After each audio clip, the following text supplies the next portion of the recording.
More at townhall.com.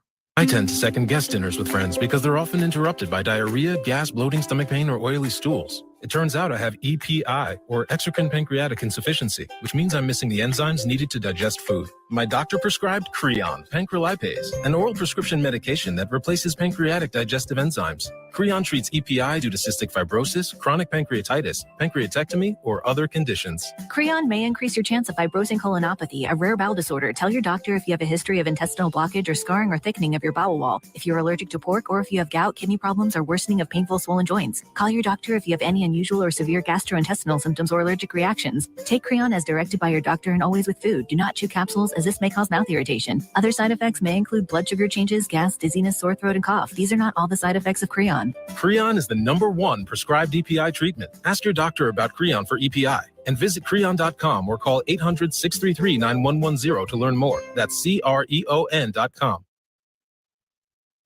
The European Union has rejected British suggestions that parts of the Brexit agreement should be renegotiated. Negotiations on reforming the protocol have floundered for months, but the issue is now under fresh scrutiny following elections in Northern Ireland. While nationalist Sinn Féin has emerged as the largest party, the Democratic Unionists warn that they won't form part of the executive unless their deep concerns about the treaty are addressed.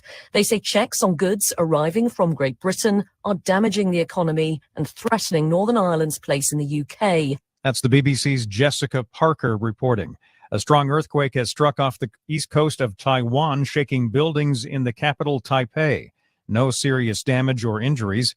Authorities say there is no danger of a tsunami. There was also a minor earthquake in South Carolina this morning, a rarity for the East Coast. News and analysis at townhall.com. Senators from Virginia and Illinois had very different responses to a major announcement from Boeing. When Boeing announced it will be moving its headquarters from Chicago to Arlington, Virginia, it drew cheers from Virginia Senator Mark Warner, jeers from Tammy Duckworth of Illinois. She calls the move harmful to Illinois workers and jobs.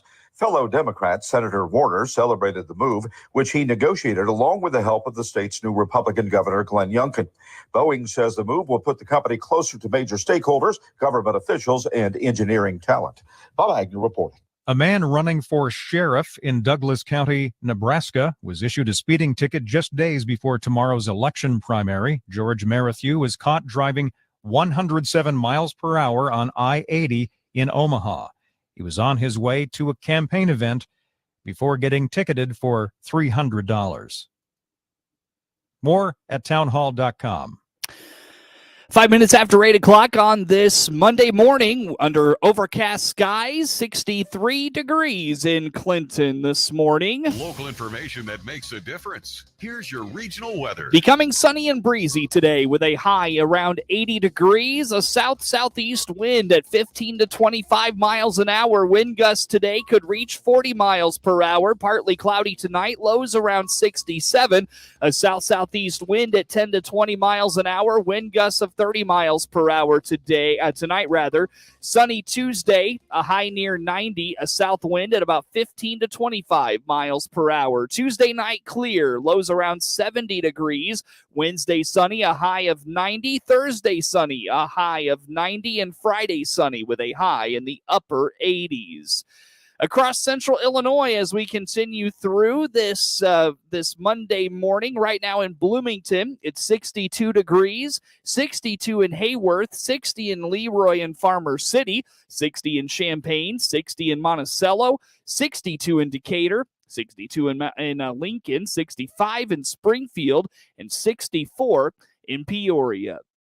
63, overcast in Clinton, southeast winds at about 15 to 20 miles an hour, 78% humidity, 10 miles of visibility this morning. Get the latest in local weather at DeWittDailyNews.com. Warner Hospital welcomes Gibson Area Hospital and Dr. Jonathan Glickstein, providing ENT health and otolaryngology services to DeWitt County. Your ENT health is important, and Dr. Glickstein specializes in ear, nose, and throat conditions and head and neck surgery. Now seeing patients at the Warner Specialty Clinic in Clinton. To book your appointment, call 217-784-2340. Getting your pet's needed medications is easy with Covenant Animal Clinic in Clinton. Yes, very convenient, especially because I live in Bloomington. It always gets delivered right to your door. I've used the online pharmacy. It's so easy. Click the Covenant Animal Clinic icon at DeWittDailyNews.com to learn more. Eagle Ridge Supportive Living Indicator is affordable to everyone. Marketing Director Carla Thomas here, inviting you to schedule your tour by clicking our icon at DeWittDailyNews.com and start enjoying supportive living. Joe Biden's weakness has emboldened our enemies. Now Vladimir Putin, Communist China, and Iran's mullahs are threatening our security. Where does Mary Miller stand? Mary Miller voted with AOC, Bernie Sanders, and Ilhan Omar to defund our military. That's right. Last year on December 7th, Mary Miller voted with the Socialist Squad to cut off funding for our heroes in uniform at a time when America's adversaries are on the march. Mary Miller can't be trusted. Fortunately, there are conservatives like Rodney Davis in Congress who support our military. Rodney Davis voted to increase the defense budget and give our troops a pay raise. I'm Rodney Davis. I will always have the backs of our brave men and women in uniform. That's why I voted to strengthen our military, to keep America safe. I believe in peace through strength. I'm Rodney Davis. I'm running for Congress, and I approve this message. Paid for by Rodney for Congress. It's 8 minutes after 8 o'clock here on this Monday. Cloudy skies, 63 degrees in Clinton. From regional radio, DeWittDailyNews.com, and the WHOW app. This is local information making a difference. Thanks for being with us here this morning. Coverage of the WHOW Morning Show streams to Facebook and YouTube. It's brought to you by Peterson Insurance, your Pekin Insurance agent in Clinton. The city of Clinton is working with a couple of property owners on fixing up dilapidated properties. And last Monday night, Mayor Roger Cerulik had an update on the situation. The property in question is on North Quincy Street and has too much asbestos to be raised, according to the mayor. The city will now have to find a way to remove asbestos. Also, we have got the asbestos people come and look at the two houses that we're going to demolish. One of them, the asbestos gentleman, said there's too much junk on the outside of the house. That's where the asbestos is on the outside. So we have to either hire somebody or get that removed so he can come back and do his testing, take it off and get rid of it. So we'll come up with something whether we got to attach it to the demolishing of the houses and try to get that cleaned up so he can come back and get the asbestos off. We'll have to make a decision on it. That'd be the one on North Quincy Street. Mayor Cerulik encouraged the council to take a look at the property and decide how they want to proceed forward. And on any of the employees, there's quite a bit of junk there. I don't know whether you guys want to delegate that up to some of the staff or not.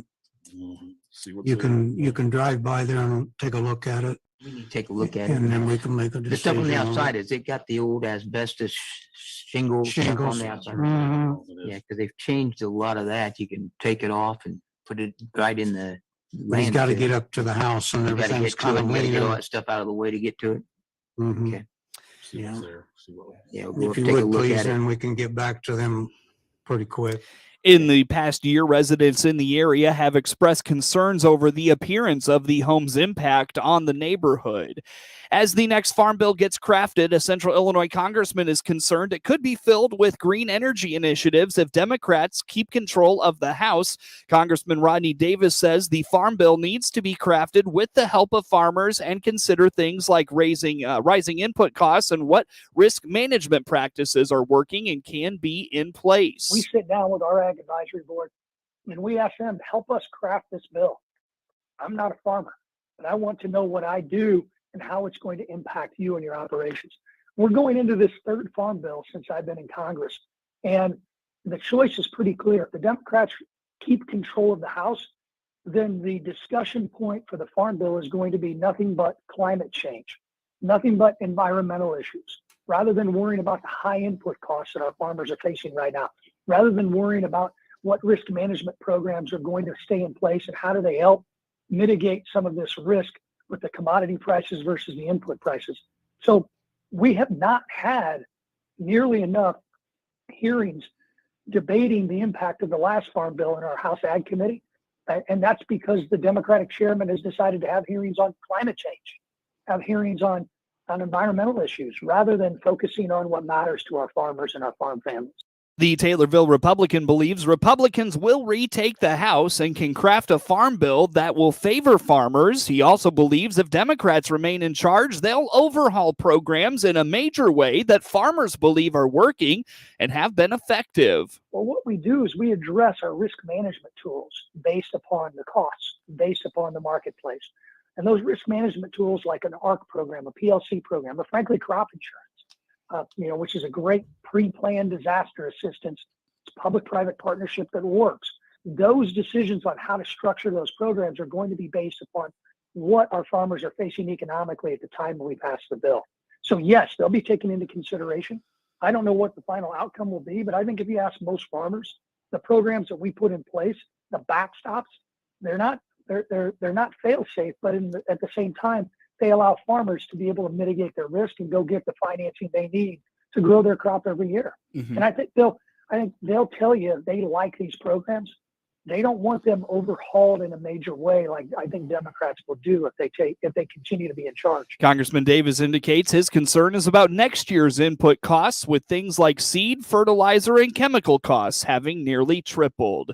You can view your earnings record and get estimates of future benefits via a My Social Security account. Now there's a section of that statement that is for those with limited earnings. Jack Myers with Social Security explains included with the Social Security statement are fact sheets that provide useful information based on your age group and earnings situation. Last month, Social Security added a new fact sheet specifically for people with limited income. People probably know, or if you don't know, I'd like to mention that you can view your earnings record and get estimates of your future Social Security benefits through your Social Security statement. And you can get that sets at your convenience by going into your My Social Security account at SSA.gov. Now, one of the things that is included with your Social Security statement are fact sheets, one of a series potentially of fact sheets that provide useful information that's kind of targeted to you based on your age group, your earning situation. And so we've added a new fact sheet to that group last month. We have one now that's specifically for people with limited earnings. The new fact sheet is called Supplemental Security Income and Other Benefits. Myers indicates it covers how you and your family may qualify for benefits, including the SSI income, Social Security retirement benefits, and the Supplemental Nutrition Assistance Program, or SNAP. It has a title. It's called Supplemental Security Income and Other Benefits. But more importantly, what it covers is how you and your family members may qualify for benefits, and kind of goes through a list of things such as supplemental security income, which is our needs-based benefit program that we administer out of our offices. Then, of course, it also talks about Social Security retirement benefits. It talks about children's benefits. It also talks about supplemental nutrition assistance program, sometimes kind of referred to as food stamps, basically ways that people can get assistance with purchasing food. And then finally, it talks about help with Medicare costs. So, if you're having trouble paying for Medicare premiums or the costs associated with the prescription drug program, there are some programs that can assist with that. And this will go into that a little bit. So, it's just one of, like I said, a series of fact sheets that's there to accompany the Social Security statement. And, they are targeted to you based on your circumstances. Myers points out there's also an online screening tool to help determine which of the benefits you may qualify for. And then one other thing I'll mention, Seth, because we're talking about people who, in the programs they might qualify for, we do have what we call a benefit eligibility screening tool on the website. We'll use the acronym BEST for short. But if you wanted to take a look at that, if you go out to the website, just go to the menu, socialsecurity.gov or SSA.gov, then go to the menu and then check explore the benefits you may be due. That's the best way to get to the benefit eligibility screening tool. You can view a sample of all the fact sheets included in the new one at ssa.gov/myaccount/statement. News is streamed to Facebook and YouTube, brought to you by Peterson Insurance, your Pekin Insurance agent in Clinton. News anytime is at DeWittDailyNews.com. Get ready for warmer weather with Love It Once More Thrift Store in Clinton. We have summer clothes for the whole family. We will also be having sales all month, so check out our Facebook page or DeWittDailyNews.com. This is Connie reminding you, when you shop and donate to our nonprofit store, you help us help others. This is Ryan Utterback with Utterback Real Estate. It's that time of year again. Oh, that's right. I forgot to change my clocks. No, I mean it's time to spring forward and list your home. No wonder I've been late all week. And that's why you're the other Ryan. Click the Utterback Real Estate icon at DeWittDailyNews.com. Time now for a look at sports. I'm Seth Lawrence with this report. The Illinois Fighting Illini baseball team completed a weekend sweep of Miami of Ohio with a 6-2 win at Illinois Field Sunday afternoon. Ryan Cutt entered the game in relief of Jack Crowder and went 5 1/3 of 1-run ball on 6 hits. He struck out 3. Cam McDonald extended his on-base streak to 56 games in his second at-bat, just one shy of tying Ben Troik's Illinois record of 57. McDonald finished 2 for 4 on the afternoon, driving in 2. Danny Dolagale, Brendan Comia, and Brody Hardy each registered 2-hit games on the afternoon. Miami jumped on the board first with runs in the first and third innings before the Illini responded with a 5-run fourth inning to take a 5-2 lead. Illinois added one more run in the bottom of the eighth to go up 6-2. Ryan Cutt earned the win, going to 3-2 on the season. Miami's McLean drops to 1-1 with the loss. Tommy Green earned his 4th save of the season. He entered with 2 outs in the 9th to record the final out of the game. With the win, Illinois goes to 26-19, while Miami drops to 19-29. This weekend marked the 3rd series sweep of the season for Illinois. They return home to Illinois Field next weekend and are back to Big Ten play, hosting Nebraska for the final home series before they travel to Penn State to wrap up the regular season slate. ISU dropped its series finale on a walk-off single at Missouri Valley Conference, leading Evansville 4-3 from Charles H. Braun Stadium on Sunday. Sophomore Ryan Cermak hit his 17th homer of the season for the Redbirds. The Purple Aces rallied for a pair of runs to walk it off in the 9th. They won 2 games in the series via walk-off. Evansville scored once in the 2nd and 4th innings to go up 2-0 through 5. In the 6th, Cermak blasted a 2-run shot inside the left field foul pole to tie the game. Sophomore Justin Schubert recorded a key bases-loaded strikeout in the 6th to keep the game tied before the Redbirds took the lead on a safety squeeze bunt from sophomore Greg Nichols in the 8th. Evansville out-hit the Birds 10-6 on Sunday. ISU is scheduled to host St. Thomas in a Wednesday doubleheader at Duffy Bass Field. Starting at 1 o'clock, both games will be 7 innings. In a game heard here on WHOW, Dallas Keuchel halted a 3-start losing streak with 6 solid innings. Jose Abreu hit a 2-run double, and the White Sox beat the Red Sox 3-2 Sunday for a season-high 6th straight win. Lori Garcia added an RBI single for the White Sox, who moved over 500 for the first time since April 20th and completed a 5-0 road trip, including 3 wins at Fenway Park. Christian Velasquez had an RBI single for Boston, which lost a season-most 5 straight and 14 of 18. Keuchel allowed 2 runs on 8 hits, fanning 5 and walking 1 after posting a 9.9 ERA in his previous 3 starts. The game was started at 11:38 a.m., an unusual start time as part of an experiment by Major League Baseball for streaming broadcasts. Rookie left-hander Bennett Souza got pitch hitter Kevin Plawecki on a fly ball to right center field for the final out, recording his first big league save with the potential tying run at second base. Regular closer Liam Hendricks was unavailable due to his recent workload. Abreu, who had a go-ahead double in Saturday's 3-1 comeback win, sent his double down the left field line in the 3rd against fill-in starter Tanner Houck after Garcia's hit pushed Chicago in front. J.D. Martinez had a run-scoring ground out, and Vasquez followed with his RBI single for Boston in the 6th. Hawk gave up 3 runs in 2 2/3 innings after replacing scheduled starter Michael Wacha. Wacha was placed on the 15-day injured list after experiencing soreness on his left side after his last bullpen session. The White Sox opened a 3-game series against the Cleveland Guardians on Monday. Michael Kopech gets the ball for Chicago. He has a 1.17 earned run average. Mike Yastrzemski hit a tie-breaking home run into McCovey Cove in the 6th inning, and the San Francisco Giants struck out once, beating the St. Louis Cardinals 4-3 Sunday. San Francisco closer Camilo Doval got slugger Nolan Arenado to strike out swinging with the tying run on second base to complete his 5th save.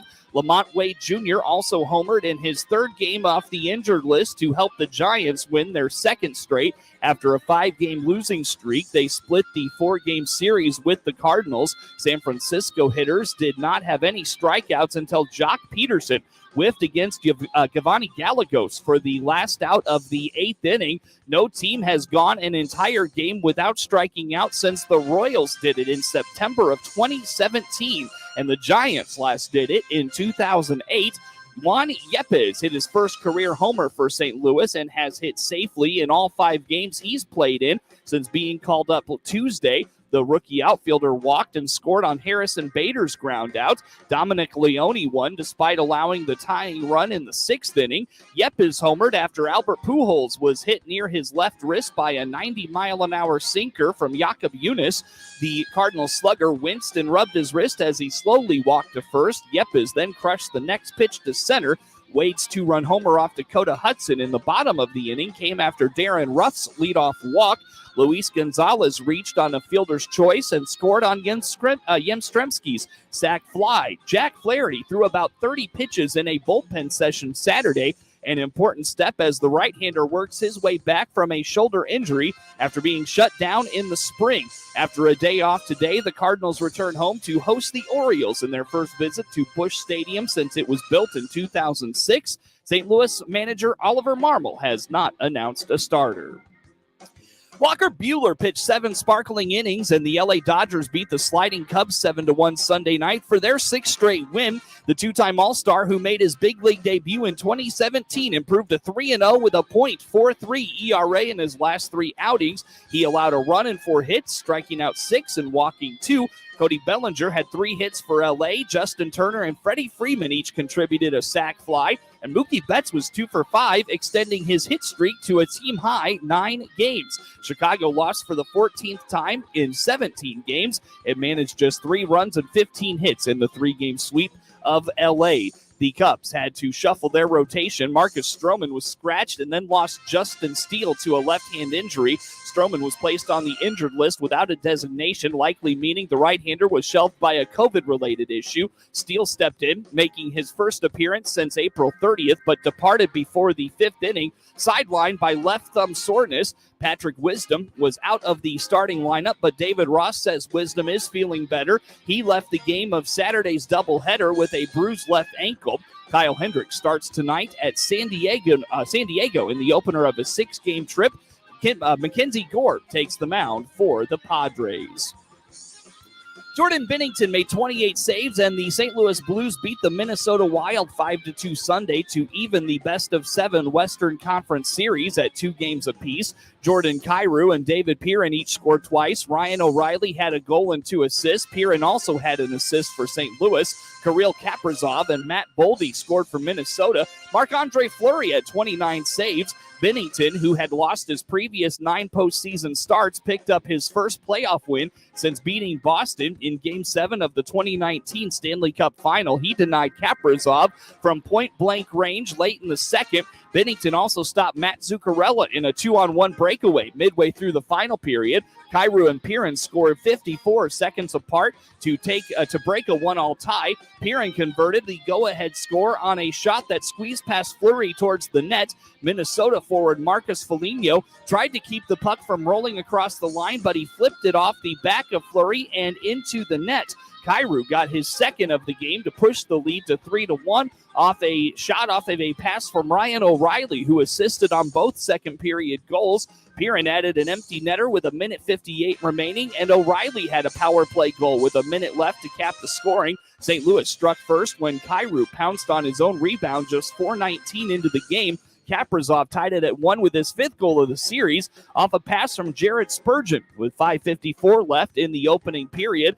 Kaprizov, who recorded the first hat trick in postseason franchise history in Game 2, was wide open in the slot. He has his 5 goals ties him with Wes Walls, and Marian Gabrick for most goals in a series. Walls and Gabrick scored 5 times in the 2003 Western Conference semifinals against Vancouver. The Blues were without defensemen Torrey Krug, Nick Leddy, and Robert Bertuzzo. They lost Marco Scandella with an injury early in the first as well, and Scott Peronovich made his first appearance since January. Rookie Steven Santini made his playoff debut for St. Louis. Game 5 is Tuesday in St. Paul before returning to St. Louis for Game 6 on Thursday.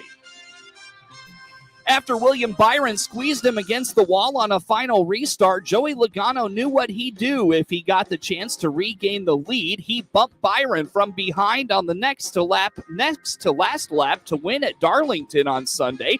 Byron hit the wall in turn 3. Logano went on to win his first his first win of the season, and the first at the track too tough to tame. Logano, who started from the pole, had one of the strongest cars all day and was in front coming out of the pits before a restart with 25 laps left. But Byron, who started slow, forced Logano into the wall and out of the lead. Byron was not happy with the maneuver, calling Logano an idiot and a moron who has raced others questionably throughout his career. Byron, who signed a contract extension with Hendrick Motorsports, seemed as if he'd keep his team's dominant season over the final laps. Instead, Logano broke a 40-race winless drought. Tyler Reddick was second, followed by Justin Haley, Kevin Harvick, Chase Elliott, Christopher Bell, Michael McDowell, Ricky Stenhouse, Austin Dillon, and Daniel Suarez. Logano led 108 of the 293 laps and reached victory lane for the first time since winning on the dirt at Bristol in 2021. The top series moves to Kansas Speedway, where Kyle Busch is the event's defending champ. Kyle Larson won the October race in Kansas. Get sports anytime from your computer or mobile device at DeWittDailyNews.com.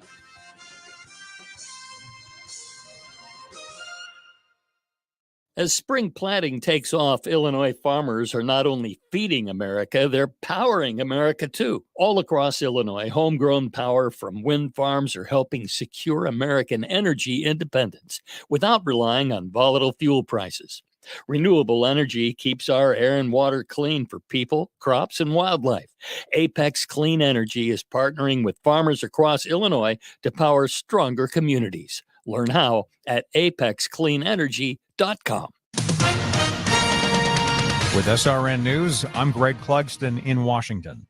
The United Nations chief says he is appalled at the reported attack on a school in a Ukrainian town, where many people were apparently seeking shelter from ongoing fighting.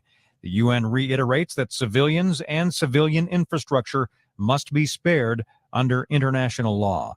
In Poland, anti-war protesters threw red paint on the Russian ambassador as he arrived at a cemetery to pay respects to Red Army soldiers who died during World War II.